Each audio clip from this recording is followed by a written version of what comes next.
Agora a gente volta a falar sobre uma das maiores companhias aéreas da América Latina, a Latam. O CEO da aérea, Jérôme Cadier, explica para a gente sobre como a companhia está posicionada no mercado neste momento e quais os planos futuros da empresa. Olá, Jérôme, seja bem-vindo a esta primeira semana de CNN Money e muito obrigado pela participação, por estar aqui conosco, tão próximo da divulgação do seu resultado. Imagina, eu que agradeço pelo convite e a oportunidade de conversar sobre o setor. Perfeito. Acho que alguns objetivos foram concluídos pela companhia nestes últimos trimestres. Renegociação de dívidas, a reestruturação dessas obrigações financeiras, o aumento desses resultados operacionais. Eu queria um saldo, como chegamos ao terceiro trimestre de 2024, em um momento bastante favorável para o setor aéreo, mas que também apresenta diversas dificuldades, como alta do dólar, como encarecimento dos combustíveis, como a Latam chega neste terceiro trimestre, o que nós podemos levar daqui para frente, qual o saldo final deste balanço que foi apresentado recentemente? Léo, a Latam chega nesse momento com muita saúde, muita força. Acho que isso é resultado de decisões tomadas na hora certa. A gente passou por um processo muito duro na pandemia, mas a decisão de recorrer ao Chapter 11, ao capítulo 11, no momento certo, eu acho que foi determinante. Isso fez com que a gente conseguisse reestruturar o balanço da companhia, reduzir os custos operacionais, no momento em que se voava pouco durante a pandemia.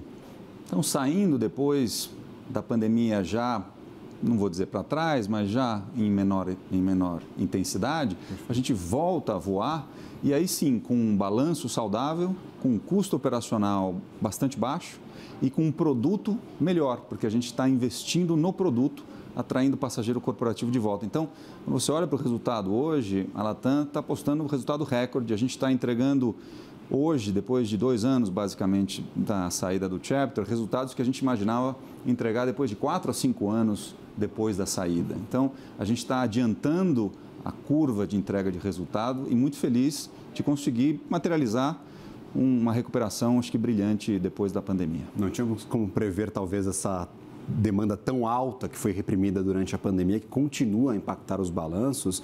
É questão de timing, o timing foi acertado, essa impressão que o Chapter 11 foi iniciado e concluído em um período de reestruturação para o setor e para a própria companhia, e agora vocês estão com a casa organizada para aproveitar toda essa demanda reprimida e continuar a crescer nestes formatos mais saudáveis e rentáveis para a companhia. Acho que é isso. O que acontece, Gabriel, é que você não tem como escapar ao custo da pandemia. Durante a pandemia, as companhias voaram muito menos e se endividaram muito. Isso é fato, todo mundo passou por isso. Acho que a diferença foi que a gente tomou a decisão de encarar esse desafio logo no começo. A gente entrou em 2020, em Chapter 11, sabendo que a crise ia ser uma crise longa e profunda, e mais do que postergar a solução, a gente tomou a decisão de tratar o problema imediatamente.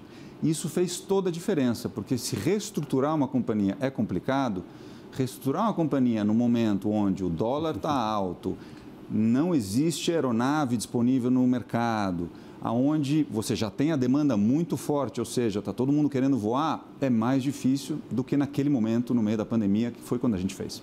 Perfeito. A impressão do mercado, e muito se fala sobre o setor aéreo, que é um setor muito difícil de ser operado e que esses processos de reestruturação, eles abrem um respiro para a próxima reestruturação e assim por diante. Vocês frisaram bastante nessa divulgação de resultados que querem crescer com sustentabilidade, de forma sustentável e também rentabilidade.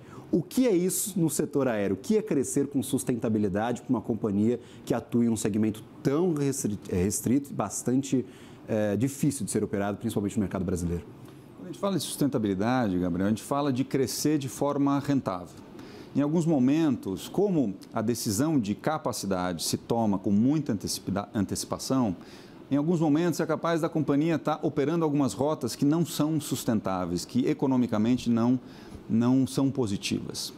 A companhia tomou a decisão de não crescer por crescer. Em alguns momentos, anos atrás, eu falei, a gente não está buscando a liderança. A liderança, se ela vier, ela vai ser consequência, ela não vai ser objetivo. E isso faz com que a gente invista de maneira bastante ponderada sobre como a gente vai crescer e aonde a gente vai crescer. E é isso que eu acho que a gente fala de sustentabilidade e equilíbrio financeiro, é que não adianta você querer alcançar uma posição de mercado, mas perdendo dinheiro para isso. perder dinheiro em companhias aéreas é muito fácil. E como os investimentos são muito grandes, por isso você tem essa flutuação no setor e essa volatilidade tão grande que a gente experimenta. Mas crescer com calma, equilibrado e ser ponderado em relação à colocação de capacidade, eu acho que essa é a receita que a gente está seguindo. São poucos os players que atuam no mercado brasileiro, se a gente comparar com outros mercados, talvez um pouco mais maduros, há uma quantidade menor de players por aqui, mas muito se fala, mesmo com essa quantidade pequena de empresas atuando no mercado brasileiro, em a necessidade de consolidação do setor. Isso aconteceu anteriormente. A própria Latam recebeu propostas durante o período de recuperação de Chapter 11, de recuperação judicial, dá para a gente traduzir talvez dessa forma para quem está nos escutando, a reestruturação das dívidas da companhia. Agora passamos por momentos difíceis em outras companhias e novamente essa conversa de consolidação ela volta à tona. Você imagina que é necessário mesmo um processo de consolidação no mercado tão restrito aqui no Brasil para que ele seja sustentável da forma que a Latam está desenhando as suas projeções para o futuro? A consolidação ela é imprescindível para o mercado de aéreas no Brasil? Acho que a gente tem que separar a coisa em duas frentes. A primeira é que existe hoje, assim como existia na época do Chapter 11 da Latam, muita especulação. Coisas concretas, tangíveis, não vi agora, assim como eu não vi na época do Chapter 11 da Latam, foram mais rumores ou desejos ou tentativas, mas de concreto nunca teve nenhuma proposta na mesa, certo? A outra coisa é que, quando a gente olha o tamanho do setor, o mercado brasileiro é o quinto maior mercado doméstico que existe no mundo. Então, é um mercado bastante relevante. É um mercado que pode crescer muito ainda. Apesar de ser o quinto, se voa pouco no Brasil. Então, a gente tem uma expectativa que o Brasil pudesse transportar muito mais passageiros do que ele transporta hoje. Então, quando a gente fala 3 empresas é muito, 4 empresas é muito, pouco, é difícil porque você toma a decisão olhando agora e o futuro também. Eu, sinceramente, acho que hoje a gente tem 3 empresas com mais ou menos 1/3 do mercado cada uma, apesar da Latam ser líder, mas é um mercado bastante disputado. E você tem, às vezes, disputa muito grandes com 2 empresas ou com 5 empresas. É o grau de agressividade que importa, o grau de disputa pelo passageiro que importa. Eu acho que nesse aspecto, mesmo se eventualmente se considerar uma consolidação no futuro aqui no Brasil, a gente tem que entender como que a gente mantém essa concorrência pelo passageiro. Porque quando a gente chega a consolidações de 80% em um aeroporto, você começa a não ter realmente mais do que uma opção só. É isso que a gente tem que evitar. Uma consolidação excessiva que faz com que o passageiro ele não tenha 2, 3 opções, ele só tenha uma. Esse é um momento ruim. Perfeito. Olhando para os balanços da companhia, nós tivemos números bastante elogiados por analistas, por este histórico de recuperação, de reestruturação, de melhoras de margens. Margem é algo que a gente não vê com tanto espaço ou folga no mercado de aéreas, e a da Latam já chega em patamares bastante interessantes. Então, a margem chama a atenção, mas quando a gente olha para a estrutura de custos, talvez a gente tenha um efeito ali da desvalorização cambial, que é algo intrínseco ao setor, ele sempre vai acontecer por conta da estrutura de custos e receitas dessas companhias. Dólar projetado para ficar talvez um pouco mais alto por mais tempo, há muita especulação também no mercado financeiro, mas a gente viu essa pressão bastante forte. Para o terceiro trimestre, acabou pesando para a receita gerada por passageiro na companhia. Vocês têm uma estrutura de hedge, vocês se protegem dessas variações cambiais, mas olhando para o futuro, a gente tem uma estrutura que ela vai decrescendo ao longo do próximo ano de 2025. Como que vocês monitoram a situação da moeda norte-americana, que é um dos principais fatores de custos, de aumentos repentinos, talvez, do portfólio de vocês? Gabriel, é super importante a gente ver a relevância do dólar, mas também como cada companhia tem uma postura diferente em relação ao dólar, dado a natureza do seu negócio. Perfeito. Então, quando a gente olha os custos de uma companhia aérea, basicamente 60% a 70% estão diretamente expostos ao dólar. O dólar sobe, o custo sobe. E isso, de alguma forma, vai para o preço com o tempo. Isso é fato. O efeito contrário também, né? Mas o fato é que hoje a gente está vendo um dólar que há pouco tempo atrás estava em 4,80, agora já estamos a 5,80. Então, isso nos preocupa pela pressão dos custos. Por outro lado, o que explica a diferença em receita? 60% da receita da Latam ela já vem em dólar. pela natureza da operação cargueira e da operação internacional, que é muito relevante. Então, quando a gente compara a Latam com outras companhias aqui no Brasil ou até em outros países dentro da América do Sul, a gente tem essas outras companhias muito dependentes da moeda local nas suas receitas. Então, estão muito mais expostas à variação cambial do que está exposto a Latam. A gente, obviamente, sempre se protege além disso, mas tem um hedge natural pela natureza da operação da Latam ser muito cargueira e internacional também. Então, nos preocupa? Sim, porque tem impacto em custo e indiretamente na demanda. Mas, por outro lado, tem um hedge natural que é uma característica da Latam e não das outras companhias. Perfeito. Apesar deste momento restritivo para muitas operações no Brasil, essas dúvidas crescentes do investidor, vocês revisaram para cima os números a serem os números que estão projetando o guidance para o final deste 2024, se dizem animados para 2025. O que motiva, primeiro, esta revisão? Claro, porque a operação foi melhor do que o esperado nestes últimos trimestres, mas principalmente eu queria entender o que motiva esse otimismo da Latam com 2025. Esta demanda deve continuar, a operação da companhia vai se estruturar melhor para entrar no próximo ano e ter resultados melhores. De onde vem essa animação de vocês? Eu acho que a gente tomou uma decisão alguns anos atrás de ter uma operação extremamente eficiente, por um lado, ou seja, uma gestão de custo muito, muito agressiva. Aquela questão de não crescer por crescer. E também atrair o passageiro que nos traz a melhor receita, né? E o que é esse passageiro? Esse passageiro é o passageiro corporativo, é o passageiro que decide viajar de última hora, que tem algumas necessidades de alguns horários, alguns aeroportos de origem e destino e algum tipo de produto. Então, por exemplo, a Latam lançou aqui no Brasil, logo antes da pandemia, ficou meio silencioso durante a pandemia, mas voltou com força depois, uma classe diferente nos seus voos domésticos, que a gente chama de Premium Economy. São fileiras com mais espaço para as pernas, sem ocupação do assento do meio, com um melhor serviço. Isso atrai o passageiro corporativo. Então, mantendo o custo baixo, mas tendo um produto que você consegue segmentar, a gente tem o produto de baixo preço, mas a gente também tem o produto mais especificado para aquele cliente mais exigente. A gente conseguiu manter esses custos baixos e melhorar a receita, o que explica por que a Latam melhora o guidance para esse final de ano e, quem sabe, para o ano que vem, porque vê capacidade de, mantendo o custo baixo, melhorar a receita, ter margens mais atrativas. Vamos à lista de afazeres, lista de to-do aqui para a gente completar a entrevista. Objetivos, tem claro na cabeça da Latam, e aí colocando com a figura Latam de toda a equipe. Quais são os objetivos a partir de agora? Nós passamos por um momento bastante restritivo. Vocês finalizaram essa reorganização de dívidas com mais de $1 bilhão agora no terceiro trimestre. E eu queria entender daqui para frente, quais os principais objetivos, se a gente puder listar 3 como prioridades da companhia, para o investidor já ter na cabeça e, claro, monitorar os próximos resultados para saber se estão conseguindo concluir esses objetivos. O primeiro, Gabriel, é continuar com um custo operacional bastante baixo. Sem esse custo operacional baixo, nada do que você fizer depois vai se sustentar ao longo do tempo. Então, o principal objetivo é continuar com uma companhia bastante eficiente, que ocupa bastante seus ativos, voa bastante, mas mantém o custo operacional por passageiro transportado o mais baixo possível. O segundo objetivo é continuar melhorando o seu produto. A gente hoje já tem um produto cuja satisfação, avaliada pelo passageiro nessas pesquisas pós-voo que a gente tem, que cresceu barbaramente. Isso fez com que cada vez mais a gente tenha passageiros fiéis, que fazem com que o nosso programa de fidelidade seja o maior programa da América do Sul, é o 7º maior do mundo, com 48 milhões de membros do programa, faz com que ele queira voar cada vez mais com a Latam e mais fiel.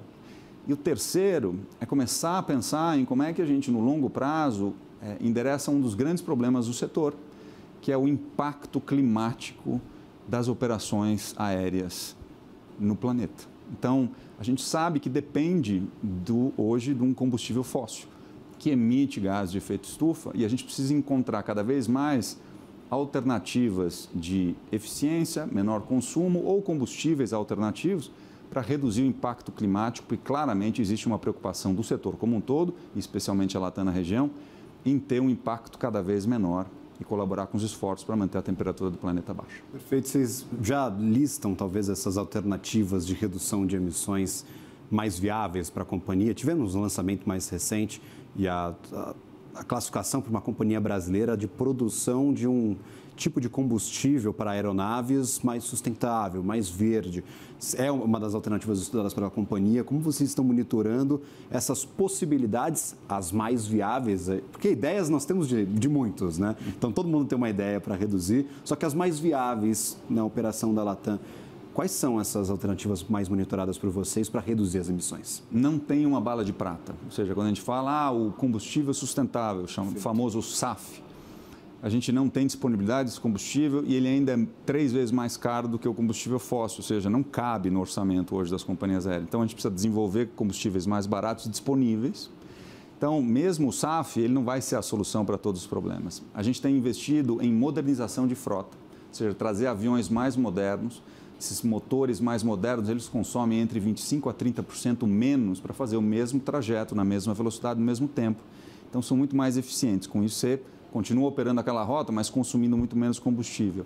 E a gente tem vários detalhes para não só consumir menos, mas identificar, por exemplo, qual a melhor rota para você aterrissar naquele aeroporto, qual a melhor taxa de descida, né, quando você está na altura de cruzeiro, como é que você desce da melhor forma possível, economizando o máximo de combustível para o ângulo ideal de descida, para o consumo ser o menor possível e a emissão ser mais baixa. Então, a gente tem uma série de medidas mais técnicas, mais sofisticadas, para consumir menos combustível com a mesma aeronave, mas operando ela de forma diferente. Ou seja, eu acho que a gente ainda vai continuar descobrindo alternativas que vão complementar o que a gente precisa no longo prazo, que é esse SAF. E aí, por exemplo, você citou um ponto que eu queria levantar aqui contigo, que é a modernização de frotas. A gente passa por uma corrida pela modernização de frotas. Nós temos as entregas atrasadas, temos muitas companhias disputando essas aeronaves no mercado. Isso já afeta os planos, a projeção da Latam de crescimento da quantidade de aeronaves, dessas aeronaves mais modernas, a substituição de aeronaves hoje operando. Como vocês monitoram este problema? Vocês creem que seja algo muito passageiro, então é pontualíssimo neste 2024, ou pode continuar a ser um mercado bastante disputado pela capacidade de fabricação dessas novas aeronaves e a disputa internacional que está bastante acirrada? Eu acho que a única coisa rápida na aviação é a velocidade do avião. Porque todas as outras coisas demoram muito. A pandemia demorou muito, o impacto que ela teve foi muito longo. A recomposição da cadeia de fornecimento de aeronaves não é um problema passageiro, é um problema hoje bastante presente e eu te diria que provavelmente pelos próximos 2 a 3 anos a gente vai ver um mercado onde a demanda por aeronave é maior do que a oferta disponíveis de aeronaves novas. A gente pode entrar no motivo de por que isso está acontecendo, mas claramente tanto o Airbus quanto a Boeing passam por dificuldades para voltar a produzir o volume de aeronaves que eles produziam em 2018, 2019. A gente ainda não chegou nesse patamar. Então, a gente tem toda a demanda que não foi atendida daqueles anos e, mesmo assim, a gente ainda não voltou, essas empresas ainda não voltaram no patamar de produção daqueles anos antes da pandemia. Além disso, a gente tem outro problema. Essas aeronaves novas, os motores novos, eles precisam de mais visitas às oficinas de manutenção. Antes, eu provavelmente demorava 4 a 5 anos para fazer uma reformulação total do motor de um avião. Eu estou fazendo isso com 2 anos. Então, isso faz com que eu tenha mais necessidade de posições nas oficinas de manutenção no mundo, que não são muitas. Então, você tem uma necessidade de colocar esses motores e você não tem quem os trabalhe. Com isso, você tem várias aeronaves que estão esperando o motor, mas não estão voando. Então, com isso, a gente tem menos aeronaves novas disponíveis, menos disponibilidade das que estão voando, e a gente vê preços mais altos hoje das passagens, porque você tem sim uma demanda grande de passageiros que não está sendo atendida necessariamente pelas companhias aéreas que buscam aeronaves, mas não encontram no tamanho que gostariam, na quantidade que gostariam. A quantidade que gostariam e gera toda essa disputa, não só pelas aeronaves, mas também por esses sistemas de manutenção dos motores. Exatamente. Ponto muito sensível para a companhia e para o segmento completo, não só Brasil, mundialmente a gente tem essa disputa por novos modelos. Jerome, infelizmente, nosso tempo aqui é finito. Eu queria um jornal de umas 5 horas, então já deixo aí a mensagem para o meu editor que está assistindo agora. Muito obrigado pela participação, seja sempre bem-vindo ao CNN Money. E, claro, agradeço por essa presença na nossa semana de estreia. Obrigado, Gabriel, pelo convite. E eu posso colaborar com o Jornal de 5 Horas, porque eu consigo falar de aviação às 5 horas, se você quiser me entrevistar. Então, eu te agradeço. Perfeito. Eu agradeço muito, imensamente, a participação do CEO da Latam aqui conosco. Claro, vamos atualizar as condições do setor e todos os destaques do nosso mercado financeiro brasileiro. Temporada de resultados. Tem balanço saindo praticamente todos os dias e receberemos, claro, na medida do possível, as companhias aqui para falar um pouquinho sobre o trimestre e perspectivas para o negócio.